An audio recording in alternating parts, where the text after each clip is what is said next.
Memasuki hari kedua, Selasa malam, aksi unjuk rasa di Khartoum, Sudan, para demonstran membangun barikade yang terbakar. Aksi yang tidak dimobilisasi ini sebagai protes terhadap kudeta militer dan penahanan beberapa menteri sipil serta politisi. Kudeta militer pada Senin 25 Oktober menghentikan transisi Sudan ke demokrasi, 2 tahun setelah pemberontakan rakyat menggulingkan otokrat Islam yang telah lama berkuasa, Umar al-Bashir. Panglima Angkatan Bersenjata Sudan membela perebutan kekuasaan oleh militer dengan mengatakan dia telah menggulingkan pemerintah untuk menghindari perang saudara. Sementara para pengunjuk rasa turun ke jalan untuk berdemonstrasi menentang pengambil alihan itu setelah sehari terjadi bentrokan mematikan. Demonstran di jalan-jalan Khartoum mengatakan mereka memblokir jalan-jalan dalam protes yang mereka organisir sendiri tanpa adanya kepemimpinan politik.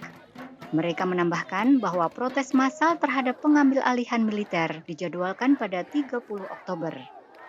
حاليا الشارع محرك نفسه براو لأنه ما في إنترنت، ما في تواصل بالهاتف، فما في جهة بتقودنا لتغير لحرية وتغيير لتجمع المهنيين. ما في إنترنت، ما في أي جهة قايدانا حاليا. الشارع قايد نفسه بنفسه براهو، والمتاريس ما هيتشال لأنه بعد حوار البرهان الليلة كان النهاية ما كان مقنع. إن شاء الله يوم 30 يونيو هنطلع ونشوف. لحد هسه الوضع ما مفهوم، والى الان الثوار موجودين في الشارع وده عصيان مدني ذاته، ناس عاصيه وهذا العصيان اصلا، وبانتظار على الاقل القياده الميدانيه توضح اكثر انه يا اخي والله نحن معمنون من الناس، لانه واضح تماما انه ليلى برهان بيقول انه ده ما انقلاب، يتكلم عن انه يا اخي والله ده تحفظ على الوثيقه الدستوريه، وده ما كلام مقبول، ما كلام مفهوم على الاقل بالنسبه للسؤال. الشباب مصرين انه يكون في حكم مدني واضح، الدروس موجوده في اي مكان. دي واحده من الحاجات اللي حاليا بتطمن انه لسه باقين على الشارع، لسه باقين على مبادئنا وباقين على حمايه الثوره.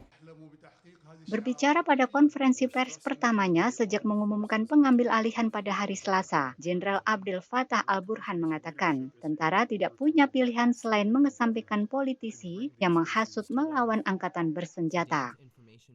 Perdana Menteri Abdallah Hamdok yang ditangkap pada hari Senin bersama dengan anggota kabinetnya yang lain tidak dilukai dan telah dibawa ke rumah Burhan sendiri, kata sang jenderal.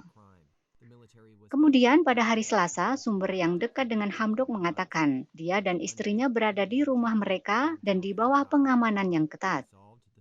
Sumber keluarga mengatakan mereka tidak dapat menghubungi Hamdok atau istrinya melalui telepon.